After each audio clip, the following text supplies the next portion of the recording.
আমাদের গফরগাঁও উপজেলায় বিভিন্ন শ্রমজীবী মানুষের কথা আমরা জানি। বিশেষ করে এই সময়কালে একটি সেক্টর বেশ বড় আকার ধারণ করেছে, সেটি হচ্ছে অটো বা ইজি বাইক শ্রমিক। তাদের নানান ধরনের হয়রানির শিকার হতে হয়। বিশেষ করে নির্ধারিত স্ট্যান্ড না থাকার কারণে যত্রতত্র তারা অটো পার্কিং করে তারা যাত্রী ওঠানামা করছেন। এতে তারা যেমন হয়রানির শিকার হন, একই সাথে যাত্রীরাও সেবা থেকে বঞ্চিত হচ্ছেন।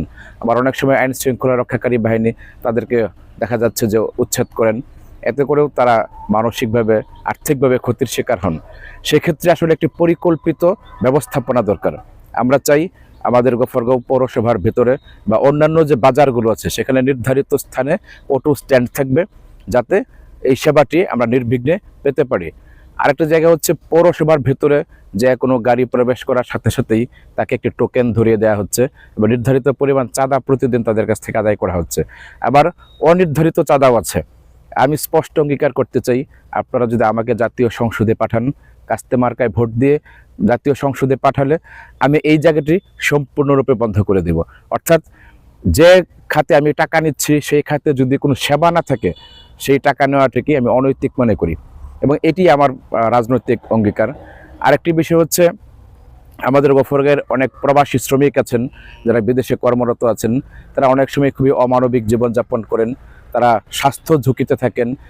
সেই ক্ষেত্রে আমাদের এই প্রবাসী শ্রমিকদের জীবনমান এবং তাদের কর্মপরিবেশ ভালো যেন থাকে সেটি নিশ্চিত করার জন্য আমাদের যে প্রবাসী কল্যাণ মন্ত্রণালয় আছে বা বিভিন্ন দেশে আমাদের যে অ্যাম্বাসি আছে তাদেরকে আমরা সতর্ক এবং সক্রিয় করতে চাই।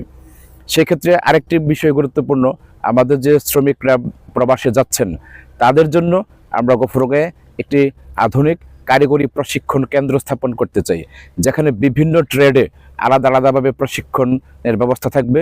যে যে ট্রেডে আগ্রহ প্রকাশ করবেন তাকে সেই ট্রেডে প্রশিক্ষণ দিয়ে সেই ধরনের একটি কাজে যদি তাকে বিদেশে পাঠানো যায় তাহলে পরে সে মানসম্পন্ন একটি কাজ পায়, তার অর্থনৈতিক সমৃদ্ধি আসে এবং আমার দেশের যে বৈদেশিক মুদ্রার রিজার্ভ সেটিও বাড়ার একটি সুযোগ তৈরি হয়।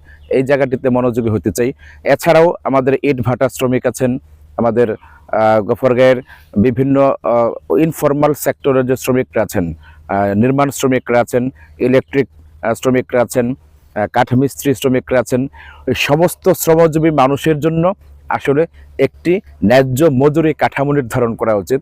এই কথাটি জাতীয় সংসদ উত্থাপন করা খুব জরুরি, যে আমাদের সারা দেশের, শুধু গফরগাঁও নয়, সারা দেশের যে সেক্টরের শ্রমিকই থাকুক না কেন তার জন্য একটা ন্যূনতম মজুরি নির্ধারিত থাকবে এবং তার কর্মঘণ্টা যেন নির্ধারিত থাকে এবং সেই কর্মঘণ্টায় নির্ধারিত হওয়ার বাইরে যদি তাকে কাজ করতে হয় তাহলে যেন তাকে ওভারটাইম হিসেবে মজুরি প্রদান করা হয়।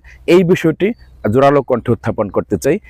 আমাদের শ্রমজীবী মানুষদের সন্তানদের শিক্ষা এবং তাদের স্বাস্থ্যের বিষয়টি নিশ্চিত করার জন্য আমি জোরালো ভূমিকা পালন করতে চাই।